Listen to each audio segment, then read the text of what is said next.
And welcome one, welcome all. Jays and Confused podcast. We are back. I am Jeremiah Broderick. As joining me always, Matt Mislinski. We have a lot to go over today. Two games, Yep. absolute banger versus the Detroit Pistons. Great win versus the Pacers. We're 2 weeks away from the trade deadline. I feel like this is when the season starts. This is when sort of the normies come in, get caught up on the team. This is when wins start to really matter. Last gasp to catch the 1 seed Pistons. Let's start out with the loss. How were you feeling coming out of the Pistons game? I'm feeling good. Obviously, the Celtics dropped the season series. Detroit beat us 3 times. We beat them once. Every game was close. There were, I believe, 2 of them came down to the last possession. I know one we lost on Cade Cunningham getting to the free throw line at the end of the game earlier in the season.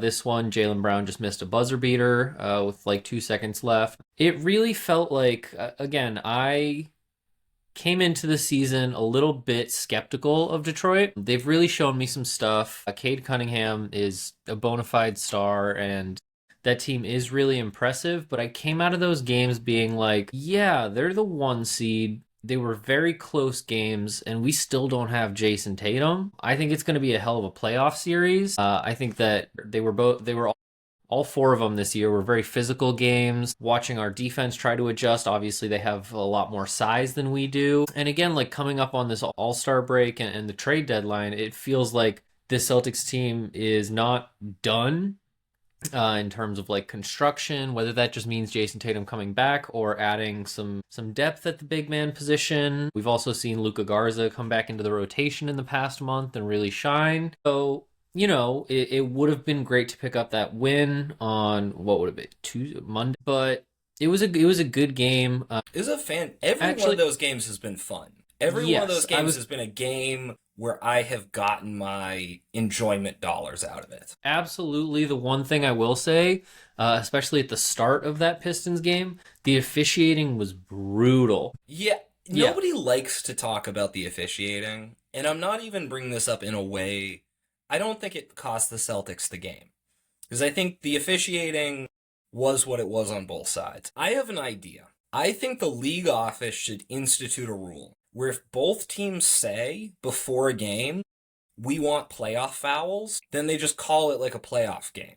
Because that was a marquee matchup on national television where both teams came in 100% effort, 100% speed, and the refs were like, no, cut this out. We need a boring, slow game. Yeah. And I just don't understand what the NBA has to gain from that. A lot of ticky-tack fouls, but also just missing like whacks across the arm on both ends. But like Jaylen got whacked 3 times going to the basket, no calls, and then they call like a ticky-tack foul on the other end, which it seemed like they were trying.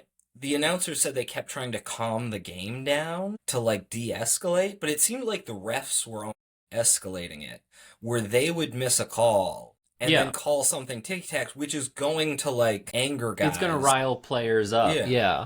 And then there was the double tack like 3 minutes in on Jaylen and Beef Stew, Isaiah Stewart. I've said this about Isaiah Stewart before. Jaylen can't be our guy getting these tacks. 100%. And I don't understand when Isaiah Stewart gets a tech 3 minutes in, how are you not going like, okay, Baylor Shireman, your job is to get a second tech on Isaiah Stewart. Like how is nobody else challenging him? Like, apart from the fouls and everything, that was a really impressive Jaylen Brown game. He was the only guy on our team who could get a bucket in an incredibly low-scoring game. Guarded Cade Cunningham the whole time. Played the whole first quarter. Like, the stretches he's doing throughout the season have been getting longer and longer. And then he was also the guy battling Jalen Duren and Isaiah Stewart for rebounds on almost every possession. So he was touching just every part of that game, and he can't do that and be the guy getting tacks, Yeah. On that note, congratulations to Jaylen Brown, first-time All-Star starter announced this week, so that's great. Love to see him getting recognition. Number 1 in the media voting in the Eastern Conference. We love to see that. Just in terms of, again, like sometimes this season it's felt like the Celtics haven't been getting their due credit from like kind of the national media. Kind of obviously counted out to begin the season in terms of like contention, but even as we started picking up these wins, it was kind of like, well, yeah, but are they really? So it's good to see Jaylen Brown get that recognition. Yeah, monster game against a much bigger, more physical team with obviously a clear size advantage on the boards. Jaylen Brown got 32 and 11 in that game. Yeah, battling for every rebound. I do also want to say it feels like Sam Hauser is kind of on a hot streak right now. He had a good game tonight against the Pacers. He had a good game against the Pistons, just shooting really efficiently. And I thought coming into this game, this is the first time I've had this thought all season. But in this first quarter tonight against the Pacers, Sam Hauser was guarding Pascal Siakam, and I was like, all right, the Sam Hauser matchup is the one I'm watching in this game. Yeah. Just pretty solid defensively. He got beat a couple times. Siakam kind of took advantage of him tonight, but yeah, just really solid play from him recently. Yeah, I mean, Yeah, that both really Siakam fun matchup games. was honestly fun to watch. Because the other thing Sam Hauser does is even if he's not hitting a three, he's running Pascal Siakam through screens off ball. And that's not the way Pascal Siakam's used to guarding. He's used to being on like one of the worst defenders or the worst offensive players on the other team and being able to play like a weak side help position where he comes over to get blocks. He has to stay 3 inches off Sam Hauser at this point and just chase him around the court, which, I mean, Pascal Siakam still had a good game. I think he ended up with like 37 in this, or Yeah, he mid was the only 30s. guy on the Pacers who could kind of score reliably. Horribly. But yeah, the way Sam Hauser just tires people out. And I want to say our last episode we did a prayer to we each did a prayer to the basketball gods, and I asked for a Sam Hauser 5 for 7 game. In the Pistons game, he went 4 for 7. And I was like, that's close enough. But tonight he We'll actually take it. went 5 for 7. Oh, thank you to the basketball gods for answering those prayers. Yeah, listen, they're Anything real and else they're on the listening. Pistons game? That was probably one of the more kind of classic games of this regular season. Nobody could get a shot apart from Jalen. Like, Pritchard, I think, was our second highest scorer, and then Hauser after that.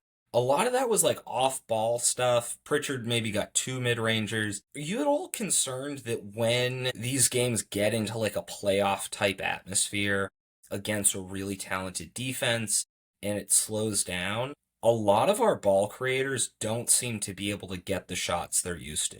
I mean, I think I'm a little worried about it.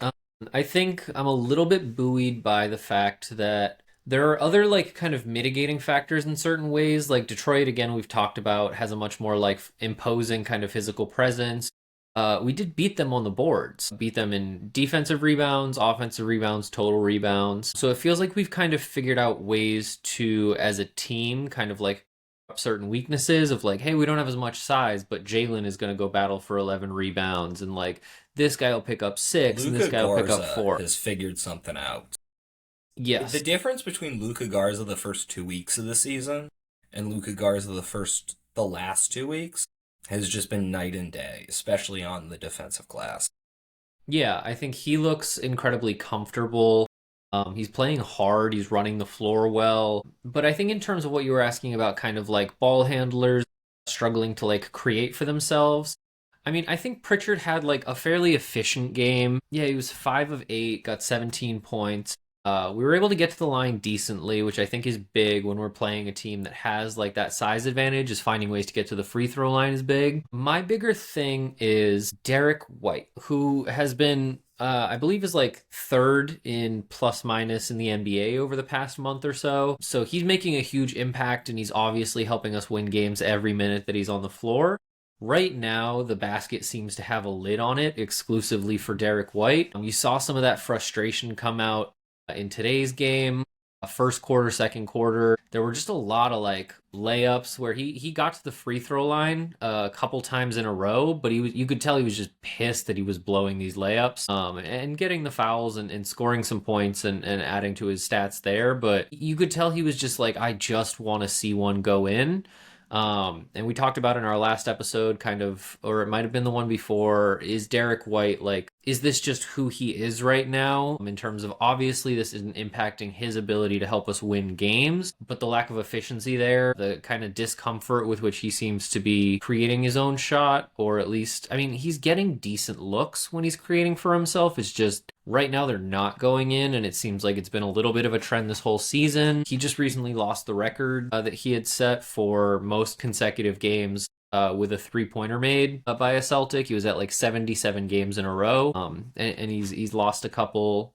He's had a couple games in a row where he hasn't hit that. So it just feels like until he figures out something, and again, like it doesn't feel like Derek White just forgot how to score or forgot how to shoot. I anticipate some regression to the mean, but I think that adds a little bit to this feeling of like, damn, our ball handlers right now, like when we need them, are just having a little bit of trouble outside of Jaylen Brown getting to his mid-range shot and getting comfortable there. Like they have seemed a little bit off in terms of like getting their own shot in crunch time when there's defensive pressure. Yeah, I mean, I'm not worried about Derek White. Yeah.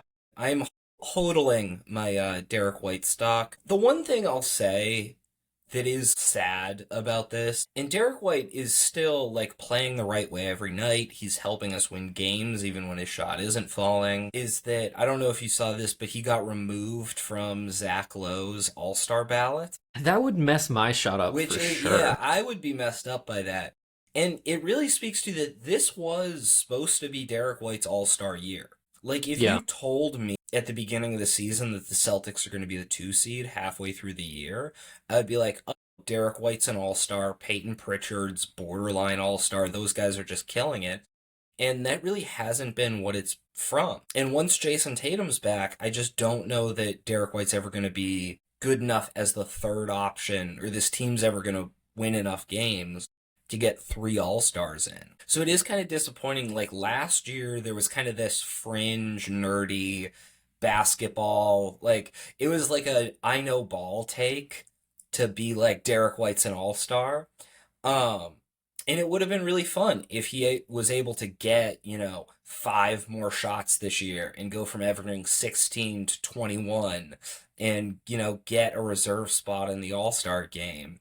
That would have just been like a really fun, like, little add-on to Derek White's career. I don't think it makes him a different player in any way that that's not going to happen because he's hit this shooting kind of lull at the wrong time. He's still Derek White, but it is just kind of a bummer that he hit a shooting slump at the wrong time. There's a lot of guys who've become all-stars because they hit like a shooting Streak at the right time. At the right time. Like D'Angelo Russell in Brooklyn. You remember, like, he just started shooting out of his mind for 2 months, and then he's in the All-Star game. So it's kind of how it goes sometimes, but I'm not pulling my hair out over it. Yeah, and I do think, I mean, there's an argument to be made. We've talked about this in the past with Mike Conley of like, who's the best NBA player never to make an All-Star team, and it felt like Mike Conley held that title for a while, and then he did make one. If that ends up being one of Derek White's legacies, I'm happy with that. That could be still would be nice. Yeah, I mean, I think it's Jamal shot Murray blocking right guard now. in the league.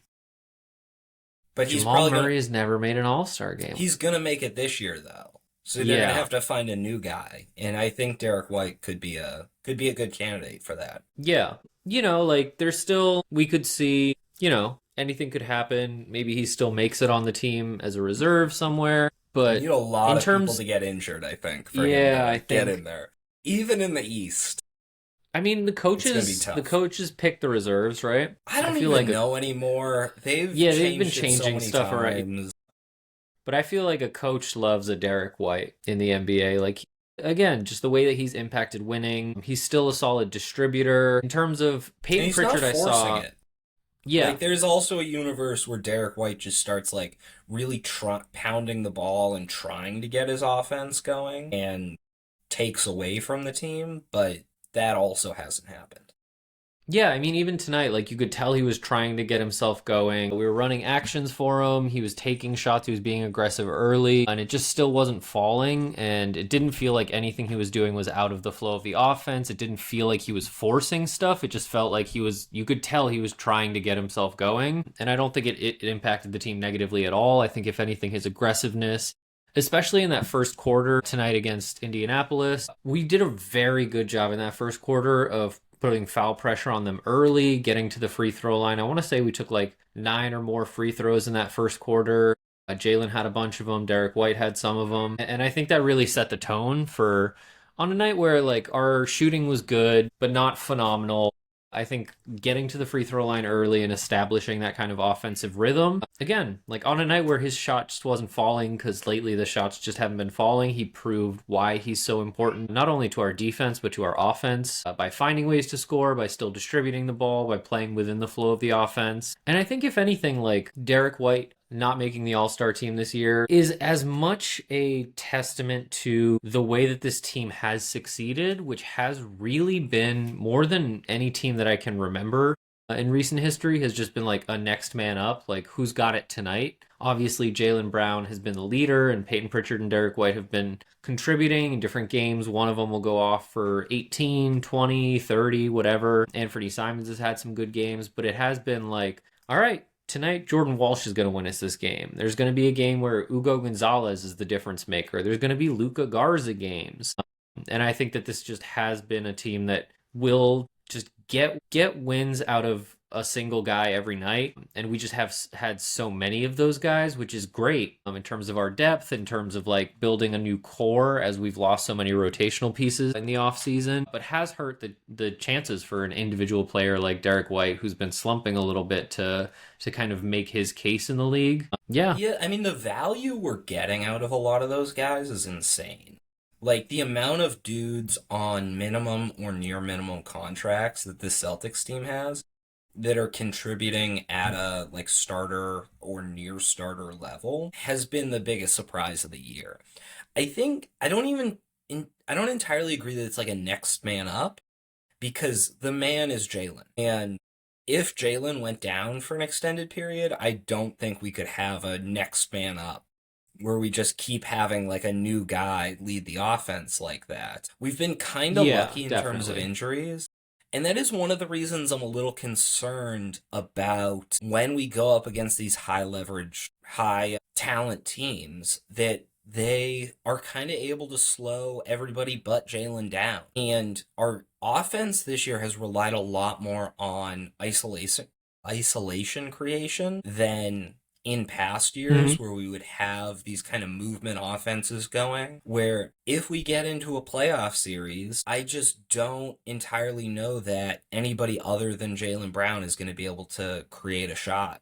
And if we can't create a shot off the dribble, then it kind of undermines what we do on offense, where we have, one or two ball handlers on the court who attack, and then everybody else is in a role of some sort. Yeah, and obviously you hope that Jason Tatum, if he comes back healthy soon, is able to address some of that, is able to find his feet a little bit before we head towards the playoffs. But I do think there are some signs for optimism. They showed this graphic during the Pacers game tonight. In terms of isolation possessions, like points per possession on just isolations across the league, I want to say Peyton Pritchard is either first or third with SGA and Luca. So Pritchard has shown some affinity for that this year, and incredible. Honestly, he's doing it at like one of the highest levels in the league. I've talked about like his short mid-range game. He's like so crafty around the basket. He's able to like decelerate very quickly, get guys up in the air, and just create easy layups for himself. Those kind of short floaters. I just don't know that like Peyton Pritchard can do it every night. We've seen a little bit more inconsistency with him on the scoring end. I do think like ultimately, and coming out of, I want to say, a timeout or coming out of halftime in this Pacers game tonight, Abby Chin, the NBCS reporter, was talking to Sam Cassell, one of our assistant coaches, and Sam Cassell was like, yeah, we just like, it was a good first half. We were kind of beating the brakes off Indiana already at that point, who I'm realizing now I think I called Indianapolis a minute ago. But we were already beating Indiana pretty solidly. Indianapolis is the city And they're in. yeah. I was like, yeah, the Indianapolis, Indiana. Indianapolis Pacers, and I'm losing it. But Guys, that it's is late. the city they play in. Yeah. Yeah. But Sam Cassell was like, hey, like, we're doing well. We still need to, like, focus on defense and playing fast. And I think that is, like, Joe Mazzulla has had that idea from the beginning of the season. And it is, like, in the playoffs, things slow down and it comes down to, like, a half court game. But it really does feel like they're trying to emphasize building on, like, we're going to force turnovers and we're going to run in the open court. And we have Ugo and Jordan Walsh and Keita who can run up the floor and catch lobs. And we have at this point Shireman, we have Hauser, we have White, we have Jalen who can float out to the perimeter and hit those like catch and shoot open threes. So it seems like we're trying to institute like a system that will mitigate some of that creates some sort of offensive naturally that is a little bit more like ball movement reliant. When it comes down to like if we're going up, I think it's tough because you look around the league and there aren't that many teams that have multiple of those guys. Like if we go up against the Pistons in the playoffs, it's like Cade Cunningham can go one on one with anybody on the Celtics. And like, I don't know how I feel about our chances. Probably about the same as they feel about Jaylen Brown going up against any of their guys. But they don't have like a number two that I'm desperately afraid of in a one on one situation when it gets to half court, slowed down basketball in the playoffs. Yeah, Tobias Harris isn't always going to score 25 like he did the other night.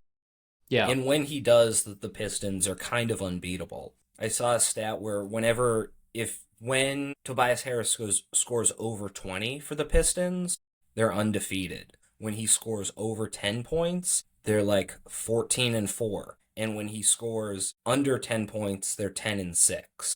Like, if they can get a second option, they're just a much better team.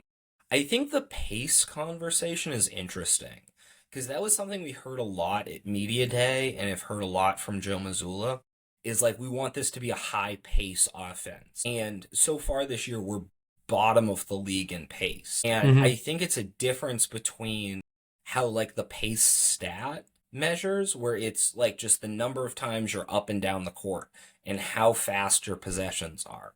When what they're talking about when coaches say pace is about like speed of decision making. And this Celtics team really doesn't have a lot of possessions where one guy stands there, dribbles the ball 5 times while he kind of looks around. Everybody's making decisions quickly, they're doing things quickly, but we're also running 4 or 5 actions on a possession. Or Jalen is ISOing, driving to the left, driving to the right, driving back.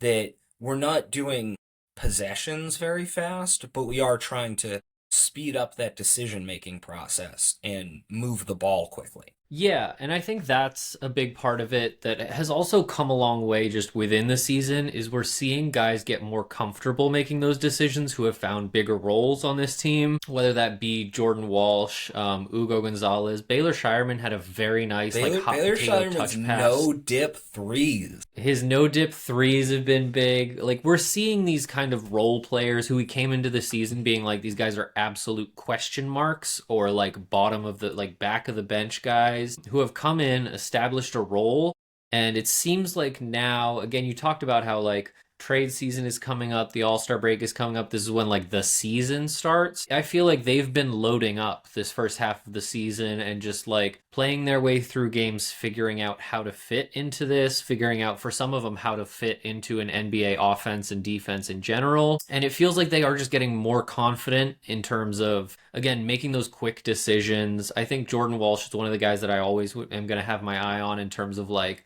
can he make quick touch passes? When he catches the ball, is he already looking up to see the play developing ahead of him?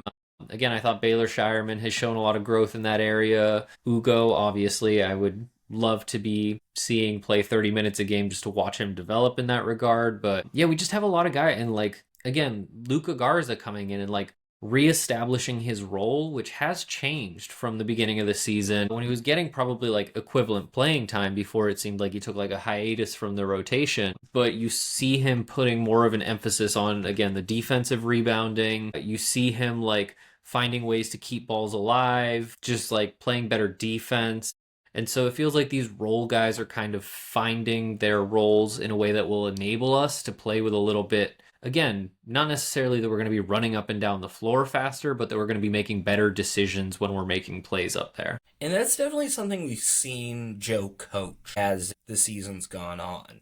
That we've seen him kind of speed guys up and like really get on like Minot and some of these guys about making the right decision faster. I think that's part of why when we get these garbage time stretches where Amari Williams and then we saw some Ron Harper Jr. tonight, that when those guys come in, it seems like they're almost moving at like a bit slower of a pace. Like Ron Harper Hmm. Jr. only played like 2 minutes tonight, but it did seem like when he got the ball, he was kind of dribbling it back a little bit, seeing where everybody was, and kind of taking his time to attack. Amari Williams, we talked about on the last episode, seemed just like a lot slower. When he gets into pick and Yeah. roll, he is just kind of like waiting for the guy to like see him and throw him the ball. He's not running to the dunker spot, running to box out, and kind of making the bouncing around the court. And we did see Joe kind of like pull him to the side at one point tonight. So I'm sure that's like kind of like a welcome to the NBA skill that guys adapt as they play at this level. Did you notice anything from garbage time tonight? Because we did get to see a few guys that we don't normally see. Yeah. Again, Ron Harper only got 2 minutes. I like him. I think he's Yeah. talented. I like, in certain ways, I kind of like that he slows it down and takes almost like a more traditional point guard approach to when he has the ball in his hands. Just because, again, off the bench, we don't have like that traditional point guard who's surveying everything and trying to like figure out what our offense is going to. Anthony Simons, obviously, off the bench, is coming in and looking to score and is very good at that. And I don't think should be like forced into another role, but I like Ron Harper in terms of kind of what he's looking to do when he gets in the game. I think he can score the ball. Obviously, he's gotten limited NBA minutes, but yeah, he's somebody that I've still got my eye on. Hopefully, we can continue to develop and find him some minutes here and there and kind of see what he turns into. Amari Williams, again, I'm just kind of like, it feels like there's so many tools there and I'm waiting for the motor Yeah. to catch up. And that's just like, if the motor catches up, I think he's going to be really good. I just He haven't almost seen seems it like he's on a happen. And again, Nemise like, Keita. He seems like he's on a Nemise Keita timeline where it's going to take him some, like he has these great physical tools, the wingspan, the height, the like jumping ability, the shot blocking, but just the basketball IQ of the pace of NBA will just take him some reps to get. So it seems like he's a guy who's probably going to spend a year or two on a two-way contract. so here's my, I just came up with this, but here's my take on Amari Williams. Also a little bit with Nemise Keita. They're European, man. Keita's from Portugal. Amari Williams is British. You know? I think they didn't grow up in the hyper frenzied, go, go, go, capitalist, like you always have to be doing something productivity mindset that consumes America. And I think that trickles down into our sports and it makes guys just like play with more urgency because it always feels like someone's chasing them deep down. And I think the European guys, maybe they just play. I mean, you see it with Jokic, like that man plays with no urgency and he's great. So I think that spend a few more years in the States, especially in Massachusetts, which is a high pressure cooker in itself. And I think that that might develop. So you're blaming capitalism, is what I'm hearing. Or the lack of capitalism, actually. You're crediting. I think in this instance, it's not even like, because again, there are European players who play at their own pace. I think that's something that like when Luka came into the league was discussed about him of like Luka is playing his own game. Jokic is playing his own game. Giannis at times is like they're not letting the freneticism of an NBA basketball game get to them. They're kind of slowing it down and playing their game and just knowing that that will impact how the game is happening around them. I think obviously those guys have a tremendous amount more talent than Amari Williams does right now. But I think that yeah, he's just, especially in garbage time, it's the only time that some of these guys get game reps, and garbage time is a shitty learning environment for these players who are like on two-way contracts, who aren't getting many minutes. Everything is really high paced. Nobody is caring that much. Like you're not getting pulled out in garbage time for taking a stupid shot. So you see a lot more guys kind of take dumb shots. There is a little bit more of a selfish feeling during garbage time where guys are kind of like, all right, well, this is my shot. Like this is my 4 minutes a game. I want to come in there and try and like show myself. So I think it's just like not a great environment. Again, there aren't great answers answers for a team with a winning record who want to develop a guy who's like not quite ready but deserves some NBA minutes just to like learn some stuff. So I don't know what the answer is, but I think that yeah, garbage time this is like my take for the day is like garbage time is a tough time for a developing NBA player to like learn useful skills. Yeah, I think that's a fair take. I definitely don't think garbage time is a good tool for us to know exactly what a certain player's going to be at some point. Like, it's hard to look at 2 minutes of garbage time and be like, I know exactly who this guy's going to be. And I think we're just lying if we do that. I will say, I've heard the exact opposite of your take on the Euros from some scouts before. Mm-hmm. That in European basketball, they actually start playing with a shot clock at a much younger age than American basketball. So they kind of get used to the 24-second rhythm of it, and they get used to knowing exactly how much time they have, so they kind of act a little bit slower, even though they're kind of timing it out. And in America, like a lot of guys don't play with the shot clock till like early high school or middle school. That you play a lot of your early basketball with just like a 12-minute timer going in the corner. And you're not taking these like constant buzzer beaters or having to find a shot with 3 seconds. So we're able to just kind of run around. And once we're on a clock, you get like that nervous energy moving around where a Jokic or a Luka knows how to time it for the exact last second to throw it up without seeming rushed at any point. I don't know that if that applies to Amari Williams' garbage time performance, but that is a theory I've heard on like why some European players seem a little bit slower. Yeah, I think that makes a lot of sense. Yeah, I mean, it again, like that is a very interesting observation that I think does explain a little bit about how these European guys play. There's like a certain poise that I think also ties into like their emphasis on fundamentals versus our emphasis on like talent, on dunking, on shooting, like more like skill stuff than just fundamental stuff. But at the end of the day, I'm like, Amari Williams, run faster. Like I know you can. Yeah. No, I do And the I think same that thing. that's really what's frustrating is like Amari Williams, just be faster.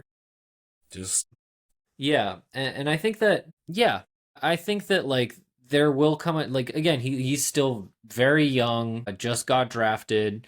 I think there is like a moment for a lot of NBA rookies, sophomores where they kind of figure out that like the more I bust my ass, the more minutes I'm gonna get. Like we're seeing that with Jordan Walsh this year, and so hopefully like it's just gonna take a little bit, and he'll hopefully learn that lesson and turn into like the second coming of Rob Williams, and that would be great.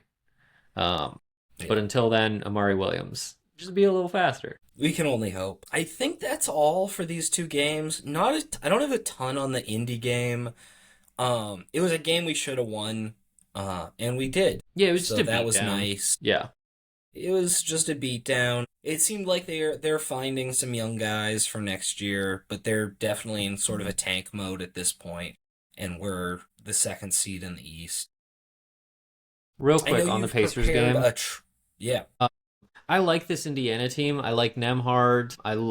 Obviously, I love Aaron Neesmith. I like a lot of their young guys. Just real quick, I have to address it. Furphy, they have a man Yeah. on their team Johnny named Furphy. Furphy, and that's Yeah. fine. Johnny Furphy. And that He's is, a, I texted I'm you about okay it. with I that. laughed every time the announcer said it because I was like, that is the most cartoon ass name in the NBA. And there's nothing wrong with it. I just wanted that noted before we continue. Johnny Furphy, the cartoon, I don't know, villain, main character, something, plays basketball for the Indiana Pacers, and that was wild to me. Now, if you'd like to move I think on. it's a perfectly normal name. They were saying it a lot on the broadcast. I'll give you that.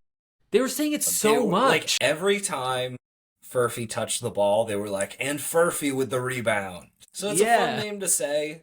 I don't have a problem with it. But yeah, I no heard problem. this I just feel like game. it needs to be acknowledged. I think the broadcast acknowledged it for us. Mm-hmm. But yeah, I heard you told me this game inspired a trade idea in you.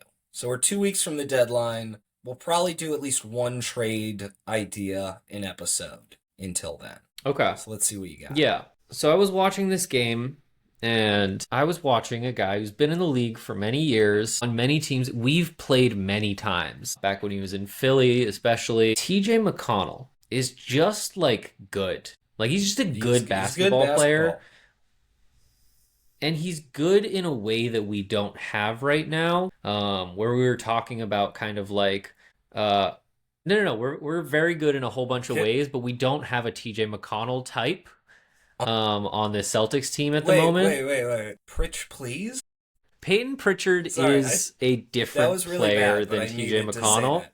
Is he, No, though? I liked it. Is he? Yes, because I Or is think he like the TJ most TJ McConnell, McConnell? I think Is he he's the most TJ definitely. McConnell that TJ McConnell can be? Damn, you got me there. No, I Yeah. mean, I think Pritchard is more of a scorer, and I think TJ McConnell in the NBA has been like traditionally came up and spent most of his career as more of a passer. He's taken on more scoring responsibilities, and that's part of why he's appealing to me is because he has shown an ability to score more, like as a trade target. And so I was watching TJ McConnell just do good stuff on a basketball court. Like that's one thing that like the Celtics have been fortunate for many years that we've always had a couple of players at any given moment who are just good at doing good stuff on a basketball court. Kind of no matter the situation, it came out different ways, different games. But TJ McConnell is one of those players who, like, back when we were playing him when he was on Philly, watching him in Indiana throughout his career, it's just like it seems like he almost always makes the right play. He's not trying very hard to like make opportunities for himself. Like I don't see TJ McConnell forcing stuff like ever. He reminds me a little bit of Gordon Hayward when Gordon Hayward was coming off the bench for us in his last year with the Celtics, where he was just like, yeah, I'm going to sacrifice minutes. I'll sacrifice my starting role. I'll sacrifice like points per game. I'm just going to come in here and always make the right play. And I think that's a very useful guy to have also as like a guy who is very used to being the second unit creator for everybody else. Again, Anthony Simons as a scorer has provided a lot of valuable things, has won us some games with his scoring punch. But again, just like his contract, not really knowing what's going on there, having that kind of more loaded backcourt with Derek White and Peyton Pritchard and Jaylen Brown and Anthony Simons. So I was thinking about that and I was like, all right, let's play around. And I went to like an NBA trade machine and looked at the contract for TJ McConnell and Fernie Simons doesn't quite work. The contract for TJ McConnell and Obi Toppin for Anthony Simons does. Obi Toppin is out right now. He's been out for 3 months. I want to say with a hand injury, maybe. He should be back soon, I believe, because he got out at the end of October and it was like a 3-month timetable. Played 3 games this year. Played well in those 3 games. Coming off a decent season last year. Just provides some size, some versatility. He's not a bad 3-point shooter. Obviously, he's got some athleticism. We've seen him in the dunk contest and just a little bit like it's a size upgrade in terms of like he's another backup big we can kind of have in that rotation because like God forbid something happens to Luka Garza or Neemias Queta, we're kind of don't have a lot of options there, especially now Josh Minot has been hurt. So yeah, the money works for Anthony Simons, for TJ McConnell as a backup point guard on the bench who can create for everybody else. And Obi Toppin is just like a versatile kind of big who can move around the bigger wing positions, maybe play a little bit of center, hopefully give us some rebounding, some shooting from the perimeter at like the big position. And that was my thought. So I like the construction of it. Because, like, if we're going to trade Anthony Simons, it should be to, one, fill the biggest hole on this team, which is another big man. And I'd like a big man who can help us with our rebounding and physicality, but also play next to another big at least a little bit. So Obi Toppin does check those boxes. And TJ McConnell, and then the second thing we would need is a guard to then replace Anthony Simons. Because we're likely to end up in a situation where, like, if you trade Anthony Simons, then you're going to start looking for an Anthony Simons, which is what happens with a lot of these trades, is you need to trade someone to get something, but once you trade a guy, you then need a replacement for him. So trading Anthony Simons for a big and a guard does make some sense to me. I'm a little Who are nervous both on about multi-year contracts as well. And that was part of it as well, is like they're both tradable. I want to say Toppin is at like 14 million, McConnell's at like 11 million. And they're both locked up for 2 to 3 years. So those are contracts that like we just don't have mid-range tradable contracts in the next couple of years outside of like Pritchard on the low end of that, Sam Hauser. So adding some of those contracts versus Anthony Simons, who's on and expiring for a much bigger number right now, is also one of the things that really made me like that. I'm a little concerned about Obi Toppin's injury history. I know he's out right Mm-hmm. now. I believe he's missed some stretches before. One thing that I've liked about kind of how Brad Stevens has built this team is nobody on this team has an injury history, really. I mean, Jason Tatum, but that was very recent. And before then, he really didn't get injured in any seasons. Derek White regularly plays over 75 games. Jaylen Brown plays injured all the time, never misses games. And it seems like as soon as a guy starts to miss time, like we saw with Drew Holiday and Kristaps Porzingis, we kind of ship them out of town before the asset starts to diminish. We bring back a big, I'd like it to be a guy I can rely on to play at least 65, 70 games.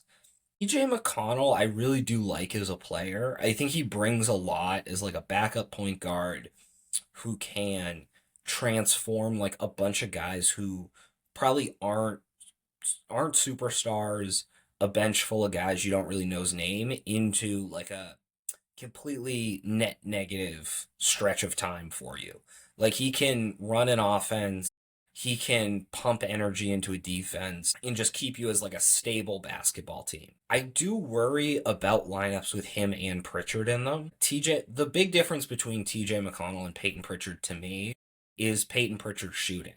TJ McConnell is a really good point guard, but doesn't really shoot the three. So if you have him on your team, you need him to have the ball in his hand when he's out there. And if you're going to have him and other non-shooters like Akeda on the court, it gets a little complicated. And if he needs the ball and he's out there with Pritchard, it makes you like a little bit small and makes kind of the other guys who need the ball less impactful. One of the reasons I thought about this is what we were talking about earlier in this episode is that kind of like when it comes to these half court possessions, when it's in a playoff series, when possessions slow down and it becomes like a more physical, like less fouls are getting called and it's like you've just got to play half court offense. McConnell's one of those guys who can just make easy shots for other guys.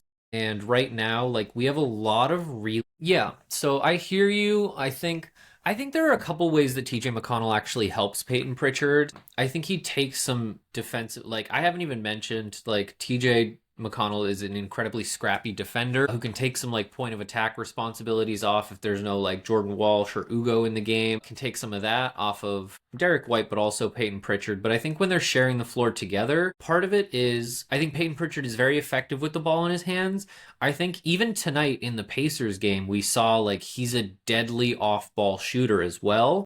And that's a part of his game that he doesn't get to use that much, especially like if he's in with a bench unit, like Anthony Simons, again, we've talked about like he's not a terrible passer, but he just is not looking to pass, not looking to find open guys and create shots for them. I think TJ McConnell gets Peyton Pritchard more easy offense with less work, which I'm like, if we're looking at your backup point guard and your starting point guard, and I'm like, if I can get my starting point guard into his offensive rhythm a little bit easier while making him work less for it, that feels like a win. And I'm okay putting some of that pressure on a backup point guard, especially one whose whole thing is like grit, toughness, tenacity, like team first, ball movement.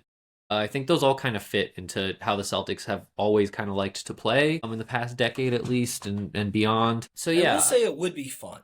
Like it would be a fun to just have like even if we just went like 5, 6 foot, just like scrappy dudes to just pick up the pace and just like run around in a cloud. That would be a fun thing. I think against certain teams like the Pistons that just bring a lot more size, it would be really tough to play with those like two smaller defenders out there. Yeah, and I think you figure out like rotations. The other question I have is how interested do you think Indiana is in Anthony Simons? Because if they're not trying to win this year. Yeah. No, I think this could be it could be a like clean up their books a little bit in anticipation of Halliburton coming back, give themselves some flexibility to go out and chase some guys who fit that timeline a little bit more. Like TJ McConnell is 33. Halliburton is, I believe, like confirmed like not coming back at all this season. So this is just kind of a gap year. They're getting hopefully a good first round pick in the draft, high lottery they're hoping for. So they'll have Hoping for like, number one. yeah, they'll get like a very solid young piece that they can kind of hope that the timelines match up and can develop with Halliburton and make that coexist. So if they can find additional pieces that fit into not only Halliburton's style of play and everything like that, but also into this new guy that they're going to draft that they're hoping is going to be a franchise guy as well.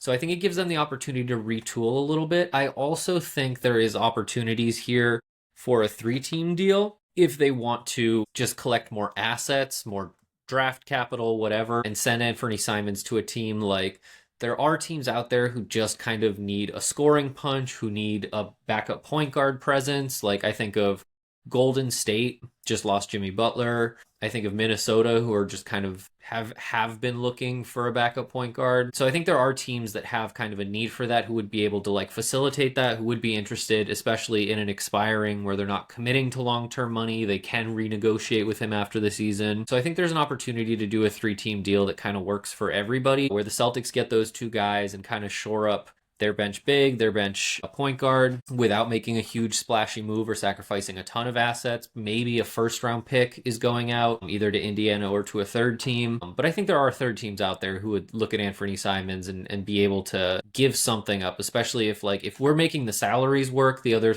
team might just need to give up like draft assets or something like that. Which if it's a team like Minnesota that's like trying to make a push right now and need depth at the point guard off the bench, that it seems reasonable for them to do like one thing.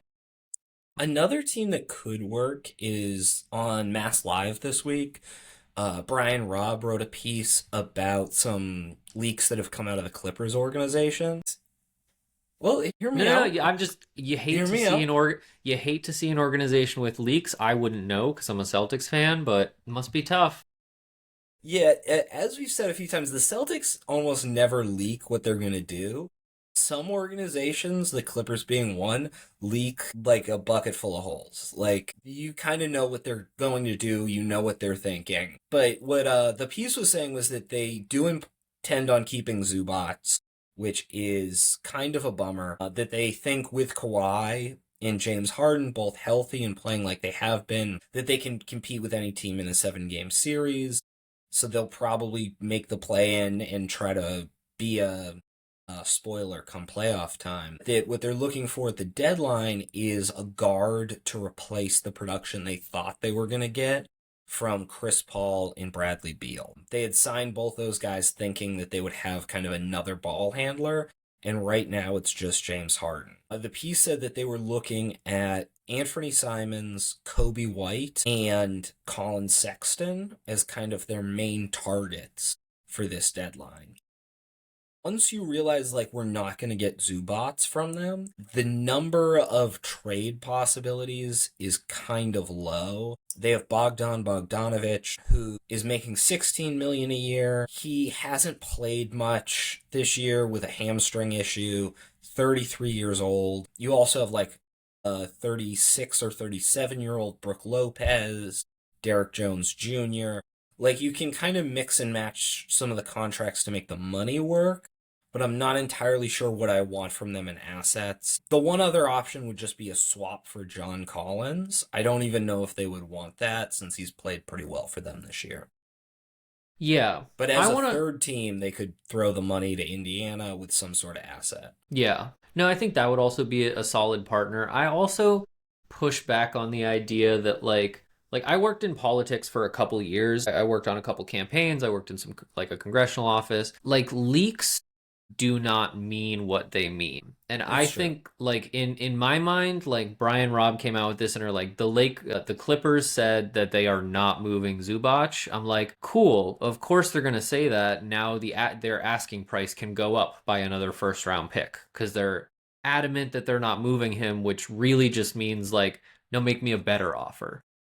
Yeah. So I don't buy that this is like a absolutely not, there is no way they're moving Zubac. I think that this is a leverage move to try and get more assets for him. I think again, they can convince themselves that they're playing spoiler or whatever. It's just I think they're in a very good opportunity right now with him to get a ton of assets. And it really is just kind of, again, who can predict at any given moment like what NBA front offices are thinking, what they're trying to do, what future they're trying to create, like whether they think that, Kawhi healthy 60% of the time and like James Harden at his age are like enough, even with like Zubac, and if they add Anthony Simons or whatever, do they think that they're making it out of the second round in the Western Conference? So yeah, to me, I don't see that as like Zubac is out of the running. I see that as like the Clippers want more, and I think that's reasonable. Yeah, I think that's reasonable. And I think if somebody came in with like a Desmond Bain style return, they could Yes, probably get Zubac.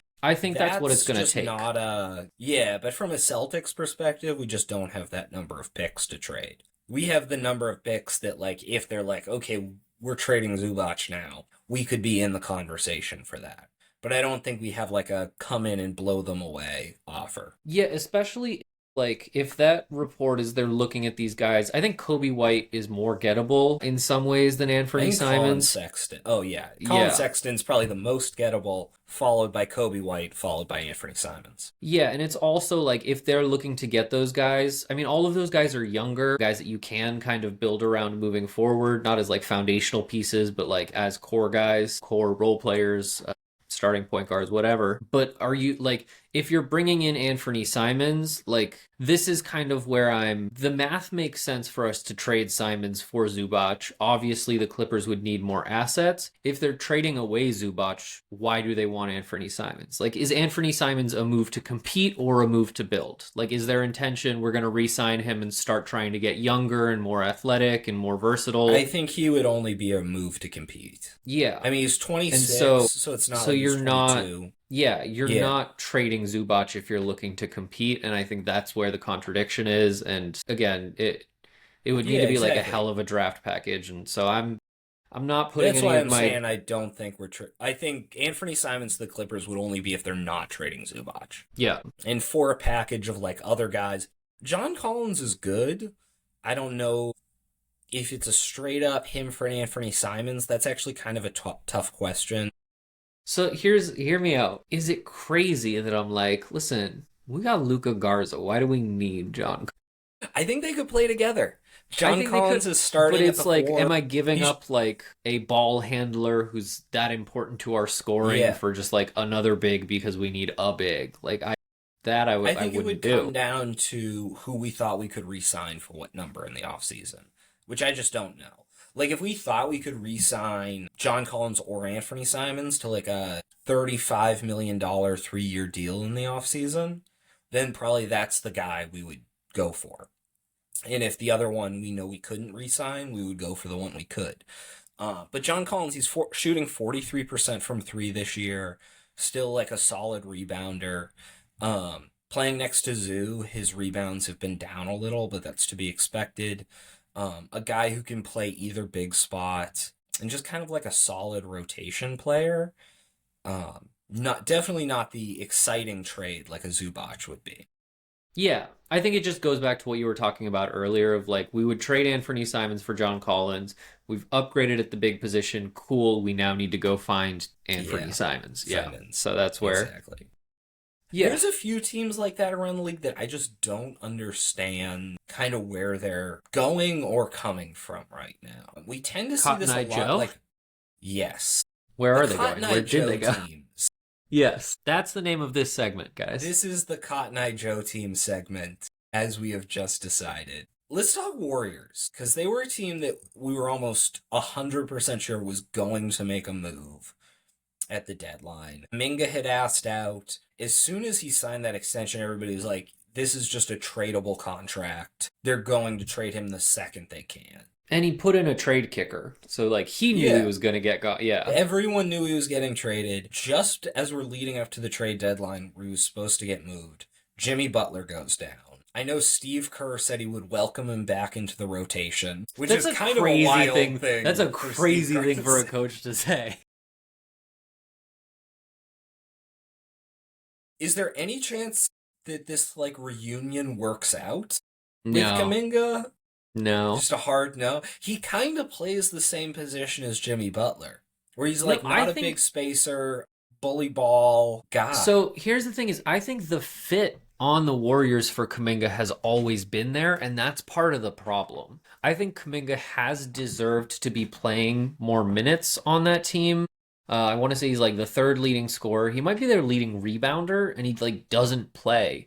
Um, and I'm not like a huge like I don't think Kuminga is ever going to be like an all-star caliber guy or anything like that. He might be, but I don't see that necessarily as like an inevitability. So I'm not like they're wasting him or anything like that. It's just like he is a good basketball player and they need more of those on the court right now and they've chosen not to play him anyway. I think like the personal relationships, whether it's between him and the front office, him and Steve Kerr, him and Draymond Green, like whoever, it's just I think it's past the point of no return there. I think it you put everybody in that organization in an awkward place in the off season when you're like, actually I'm a max contract guy and nobody in the league thought you were. Like, yeah, the that was one of the weirder like off-season free agency deals where he's like he's restricted but he's not that it yeah, the Warriors kind of not blackmailed, but like they kind of tied his hands, forced him to sign a contract that I don't think he wanted to sign. Nobody went into the season thinking that they were going to like live out their days together happily ever after. When this team needed more scoring, more physicality, more athleticism, they looked at that guy on the bench and said, no thank you if it's him. Now Jimmy Butler is out. They need what Kuminga provides, but I don't feel like based on what has come out publicly, based on what's been said, based on the general like vibe of everybody around that organization Yeah. who has talked to them, who has reported on it, it just doesn't seem like there's a happy ending in the cards there. So here's It's a the other damn shame piece. about Jimmy Butler. It is a damn shame about Jimmy Butler, and we can talk about that. The other piece is, I feel like from just a basketball perspective, the issue with Kuminga is his offensive game is it kind of reminds me of a Marcus Morris from a few years ago, where he's like an inefficient offensive player, but he needs a couple dribbles to get into his game. Yes. Like he isn't that quick decision maker who's just like bouncing the ball around. And he when he gets it, he'll take two dribbles and then make his move. And from Steve Kerr's point of view, he just was never that high on the pecking order where he justified those dribbles to Steve Kerr. I think now that Jimmy Butler is out, what Steve Kerr is saying is that now Kuminga has moved up the pecking order by guys falling off to where if he Yeah, it's comes just a back, wildly disrespectful it's a thing to say to a wildly guy that you're just disrespectful like, thing to I'm say. burying you on the bench no matter how good you are because you don't deserve those two dribbles. Yeah, well, I think Steve Kerr at first at least was honestly like, we're going to try to break him of that habit in kind of like a Joe Mazzulla, Josh Minot way, and it just hasn't worked. I know there was a lot of leaks that Steve Kerr was against drafting him to begin with. He wanted like a guy. I mean, anybody can name morning quarterback and say Franz Wagner now, but he wanted a guy who's like a much quicker decision maker. But the other report that came out this week was that Steve Kerr's contract is up at the end of this year. And a report was that his future with the team is uncertain, especially now that the Ominous. Jimmy Butler news has come out. Yeah, so like if you're the front office, are you going to trade Jonathan Kuminga for 20 cents on the dollar because he doesn't get along with a coach who's not going to be here next year? Or do you like bring him back, try to ride this out, give him no, Steve Kerr's going to give him a little bit more freedom on the court and see what happens in the offseason? Especially if you're not competing for a title this year, which they're not now that Butler's out. I think it depends on what Steph Curry has to say. Obviously, I think their priority is like ensuring that he ends his career there and stays at least competitive enough to keep him happy. If he's like Steve Kerr is my guy, then Steve Kerr is his guy. I also don't think it's like, are we trading Kuminga because of Steve Kerr who might not be here in 4 months? Like I think Kuminga has a big like middle finger waiting for everybody in that organization the minute he's out the door.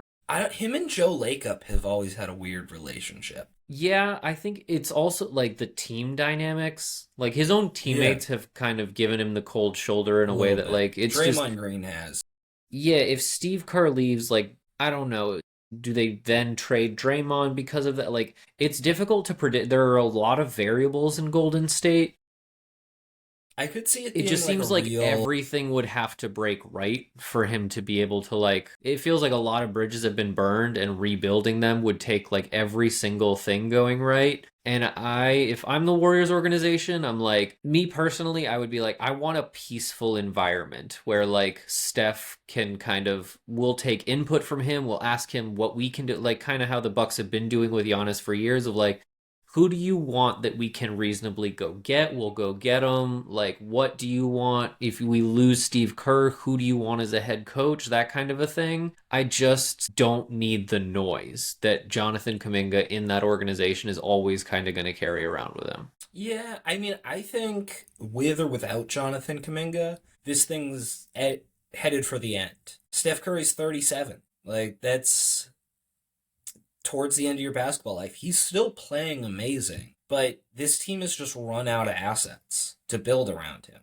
And we've seen this with almost every great player, and we've definitely seen it with every great dynasty, where when you're competing at that high of a level, you just burn through assets. You are playing longer, more guys are getting injured. Your veterans age out and you have to replace them. You're running out of picks. Your young guys don't develop. You don't have as much time to develop young guys. So you end up in these situations where you're really reliant on 36, 37-year-old Jimmy Butler. And then when he Al goes Horford is down, your, yeah. yeah, you have to sign Al Horford because you don't have a big. Draymond Green is not getting any younger, and you can see him starting to slow down. Steph Curry has just had his skill set just translates a lot better to that loss of athleticism late in his career.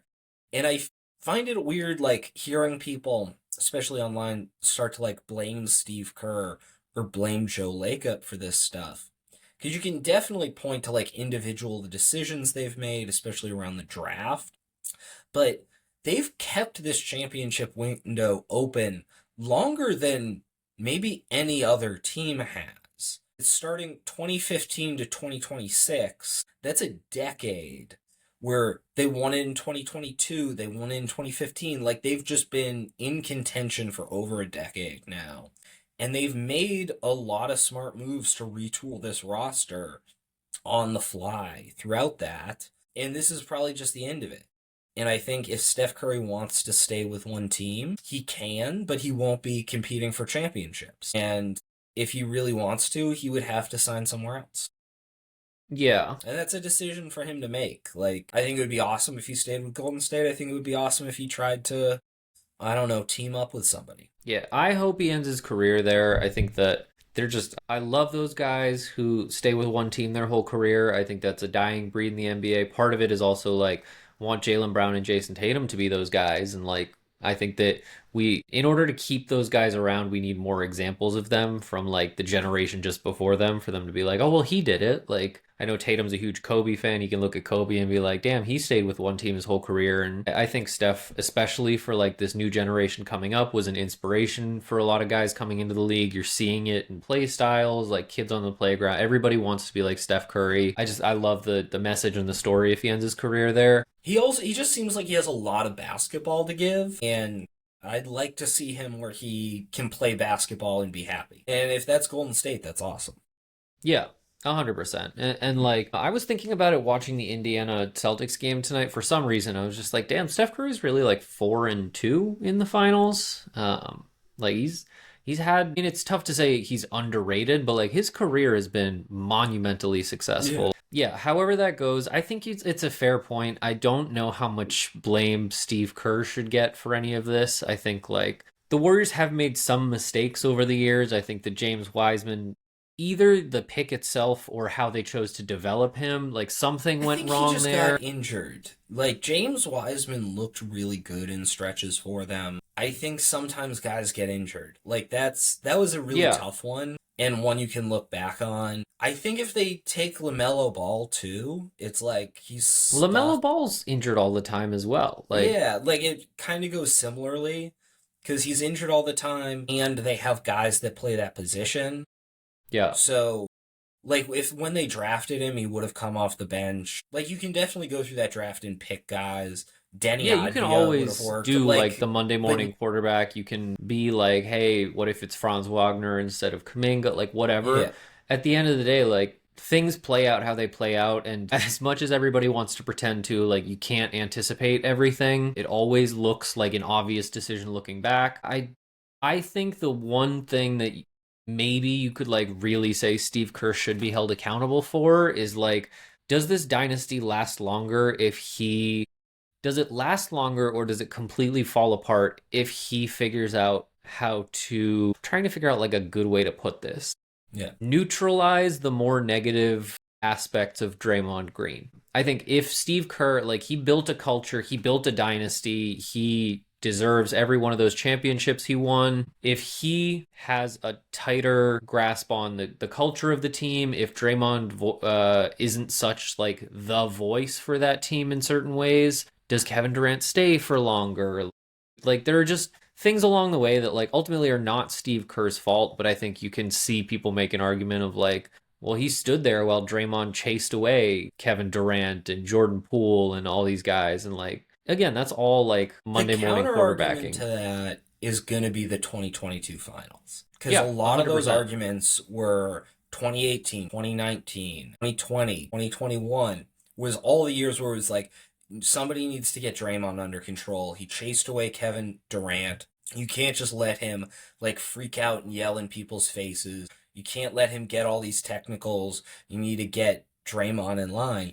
And then in the 2022 finals, it was him like freaking out at Grant Williams and getting texts that won them games. So when it, That one still hurts. yeah, it That hurts. was I a shouldn't have better brought that up. Celtics I'm team, sorry. and It no, was it's a fine. really good. But that's to prove the point. Rob Like Williams should have a they ring. earned that title Yeah, so they fair did. and square on the back of obviously Steph Curry, but also Draymond Green, and yeah, Andrew Wiggins, yeah. So another guy in a similar position right now is LeBron James. LeBron James. LeBron James. Some reports, some weird leaks came out about Jeannie Buss.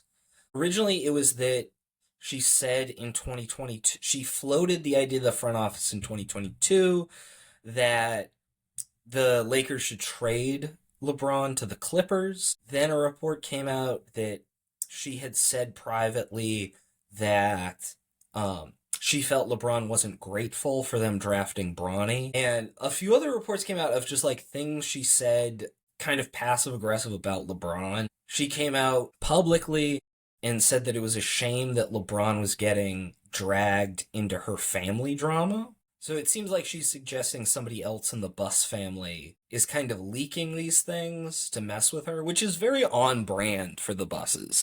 Yeah. Like, they seem like they shouldn't own a basketball team, and they're bad at it. But what is the. Does this mean anything for LeBron? It just seems like an uncomfortable work environment to me. Yeah, I think especially somebody who has spent his entire career in the center of the spotlight, being the face of the league, the talking point on every sports show, like constantly for 20 years, 20 more. I think at a certain point, it obviously he's hyper aware of all of this stuff. We've seen him like he knows what's being said about him pretty much all the time. I think it's this on its own wouldn't mean as much if this entire year wasn't every talking head being like, well, this isn't LeBron's team anymore. Like, he's got to be the number 3. Austin Reeves is the new sheriff in town, and Luca. And so I do think it's got to be a kind of weird position for somebody who, like,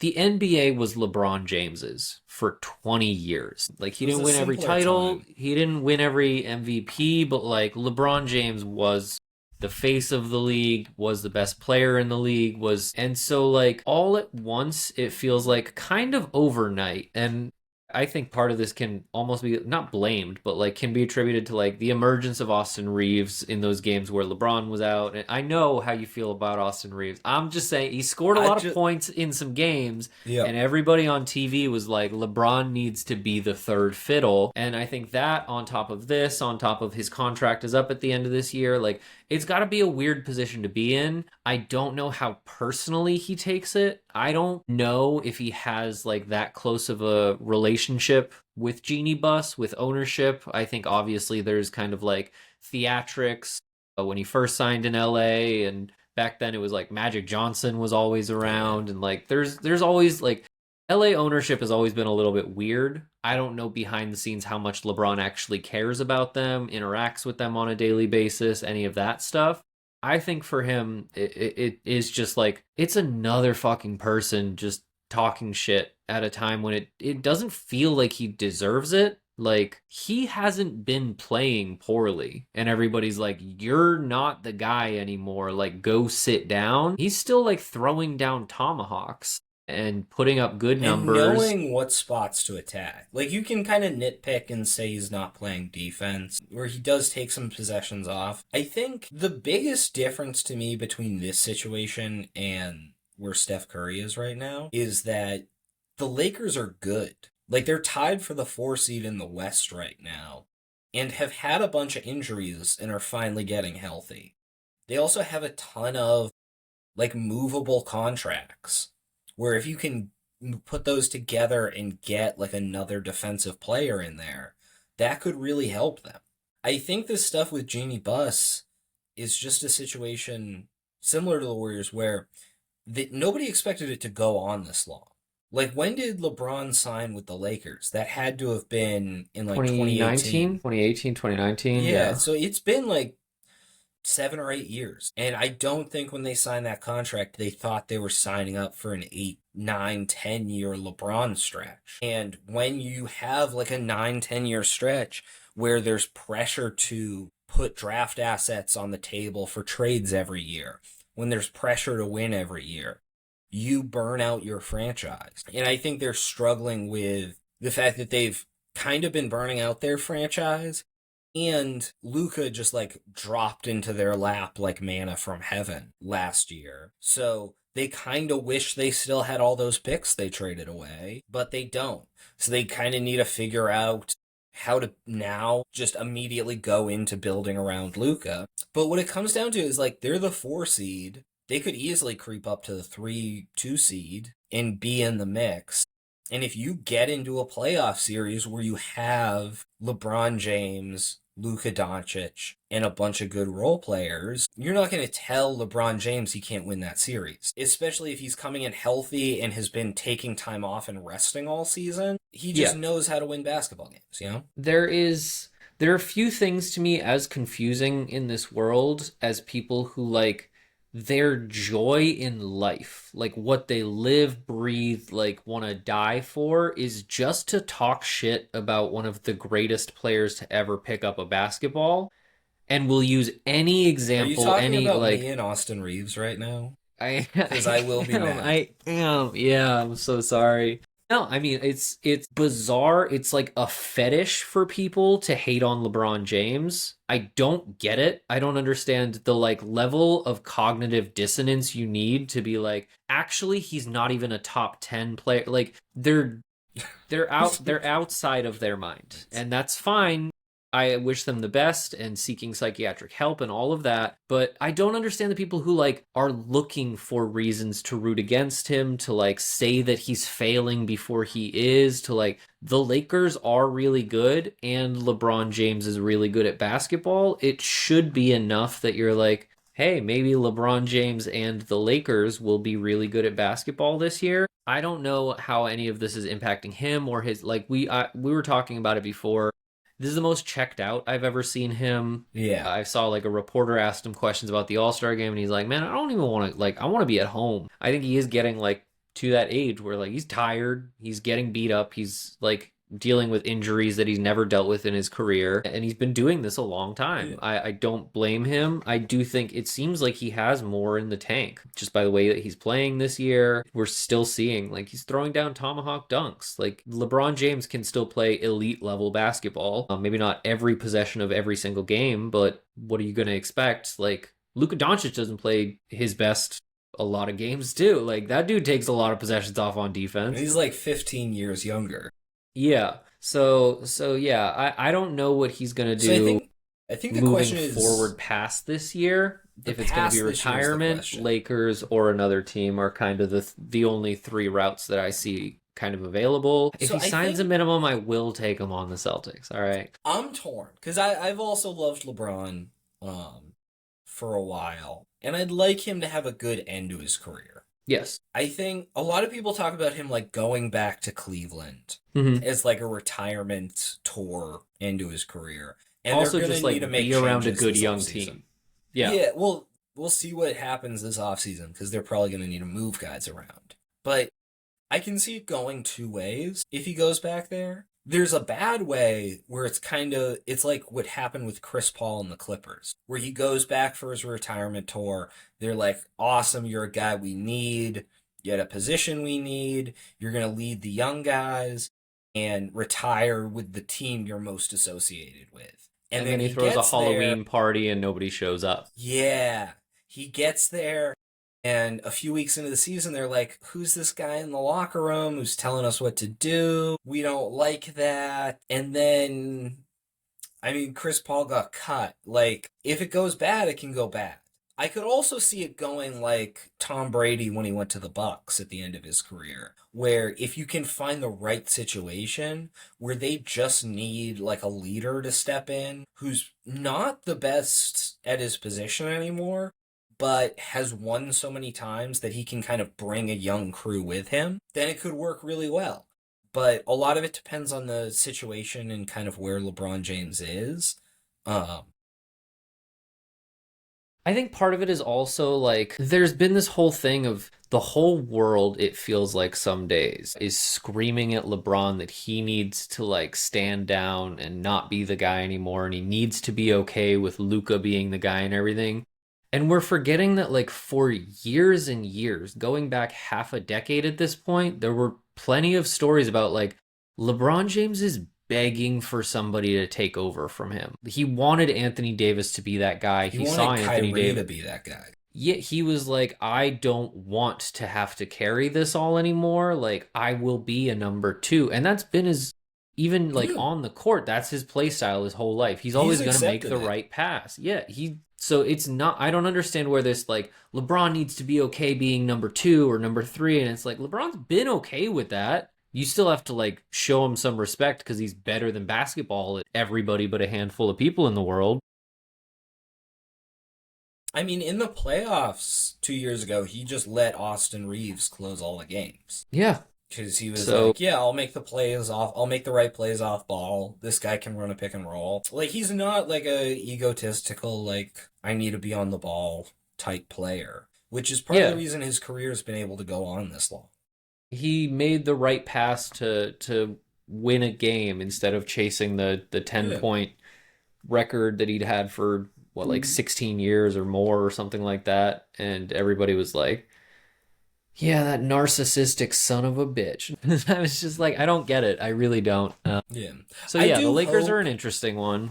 I do hope they move, or are at least willing to move a pick for the right guy. Like, I understand that they have some regrets about moving assets in the past to appease LeBron, and they're like, we wish we had those for Luca, but you still need to build around Luca. Like, he's Yeah, I in his do. prime now, so it's not like you're saving it for like when Luca grows up, you know? Yeah, I think that's the thing is like this nostalgia of like, should we have moved those assets when we had one of the best players in the world on our team? Who Because won now we you a have one of the, championship? yeah, because now we have one of the best players in the world on our team and we already moved our stuff. And it's like, get more stuff, figure it out. Like, again, the Warriors were trading stuff to like every dynasty, the Yeah. Spurs back in the day, like teams figure out ways to rejuvenate themselves. Like the Spurs were like, hey, we found this young kid Kawhi, and that was supposed to, it ended when he went to Toronto, but like he was gonna be the next guy, and he was leading a really good Spurs team when he left. So like the good organizations find ways to replenish, to restock, to find the value in second round draft picks and undrafted guys. They know where to find like minimum contracts that pay off.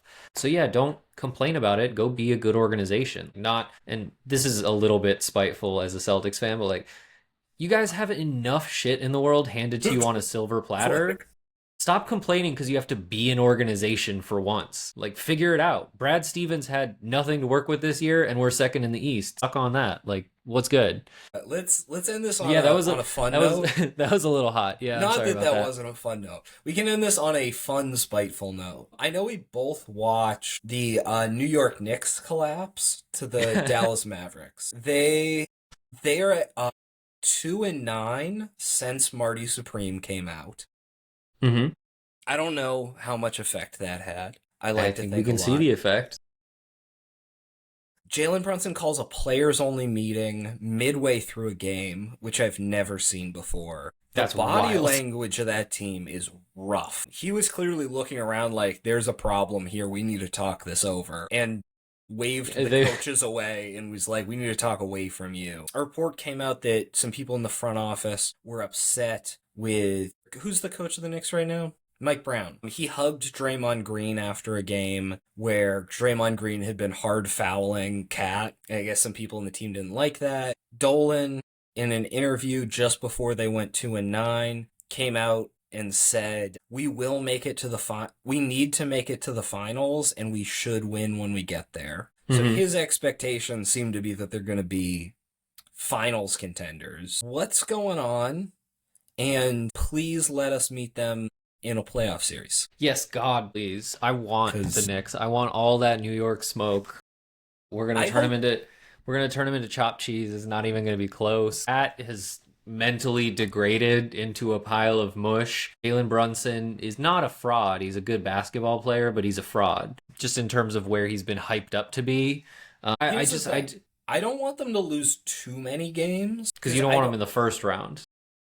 No, well, if they lose that many games, fine. But what I don't want is for them in Cleveland to flip flop, so that the second round, I want us to be against them in the second round, and Detroit have to deal with a like peaking at the end of the season Cleveland team. That's my ideal playoff matchups. Yeah, I so here's the thing is I feel like this is a you counted us out year. I want to prove something. I want the Knicks in the first round. I want the Cavs and then I want the Pistons. I want the Okay. hardest possible route.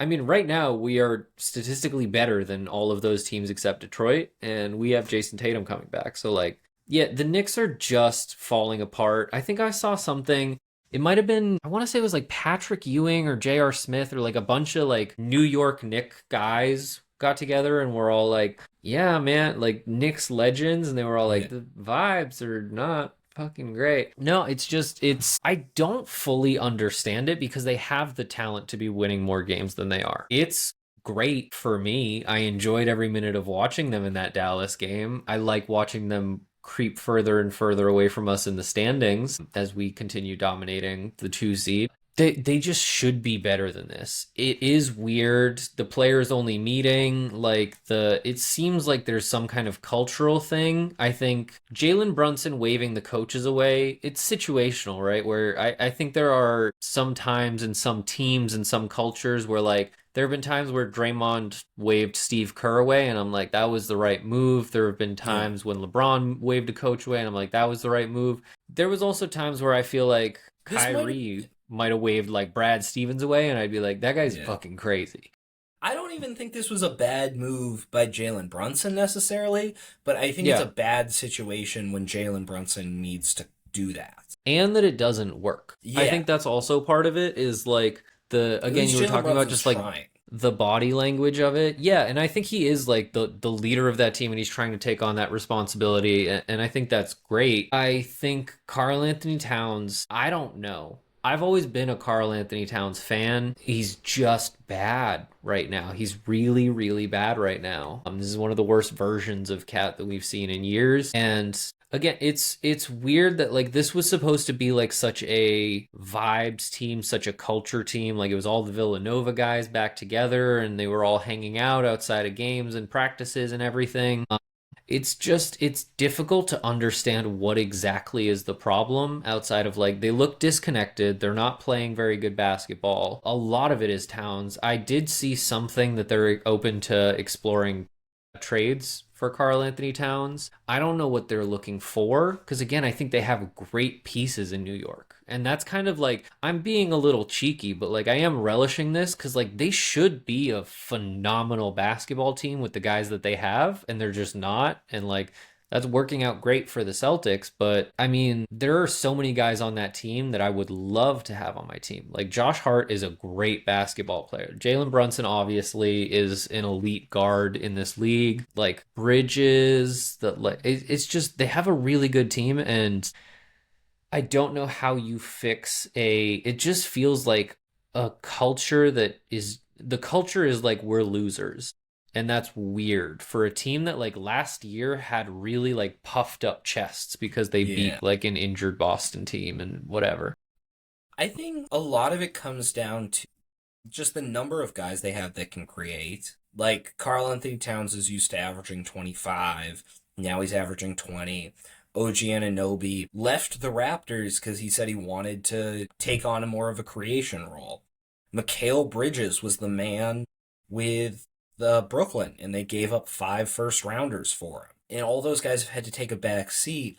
And one of the reasons a lot of those guys talked about last year liking playing for Tibbs was that he's going to play you 40 minutes a game. You're Yeah. going to So they get all your got their opportunities. touches, they all They got all their got their shots. touches. It boosts your stats when you play for Tibbs because you're playing an extra 7 minutes more than you would for any other coach. So those guys got more opportunities. And also, it's hard to complain that you're not involved enough when you're exhausted at the end of games. Like the extra minutes allow you to just like go out there and like fight.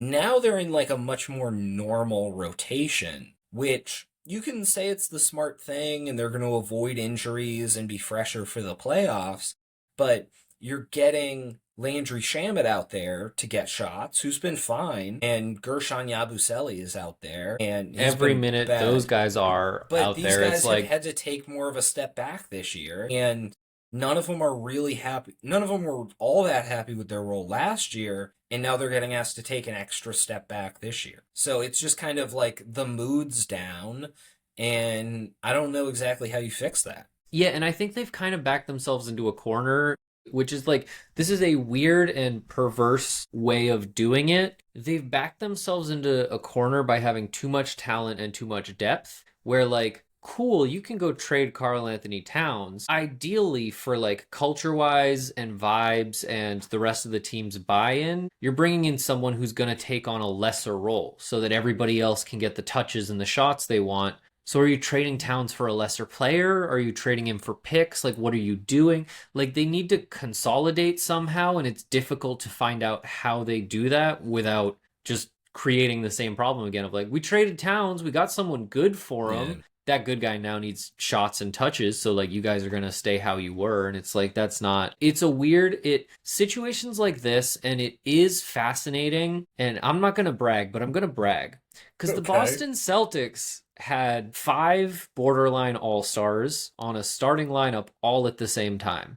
2018. And we were no, this was I mean we no. I mean yes. And we did face that problem in the Kyrie year where like Jaylen Brown was developing, Yeah. Jason Tatum was developing, and they wanted their shots, and Kyrie kind of it felt like was keeping them down in certain ways, and it was a whole You're thing. saying 2024. Yes. Yeah.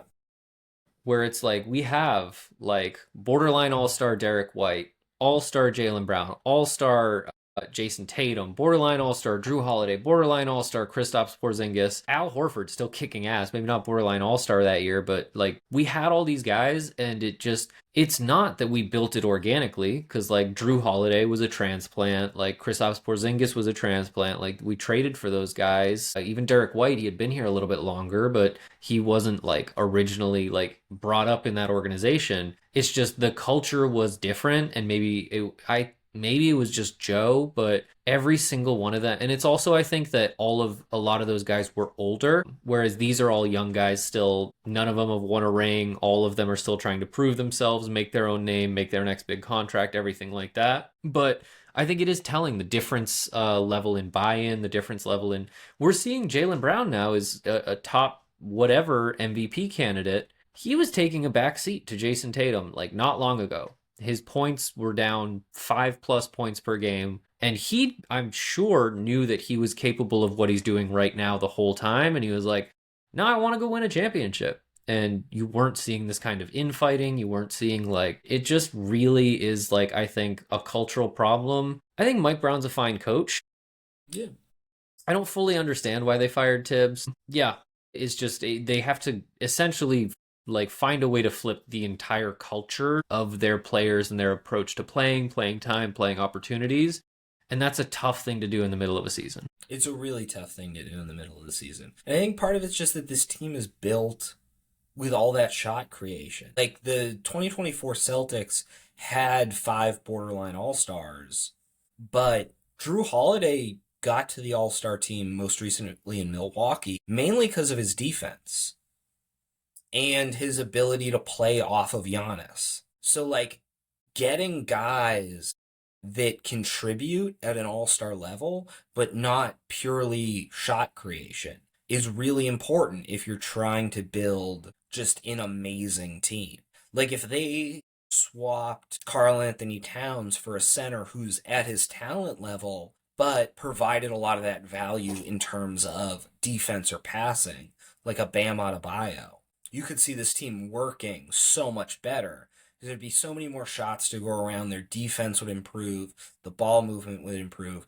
But when they built this team, they just went for guys, apart from OG and Josh Hart, who were just like, who's the best creation guy we can get right now?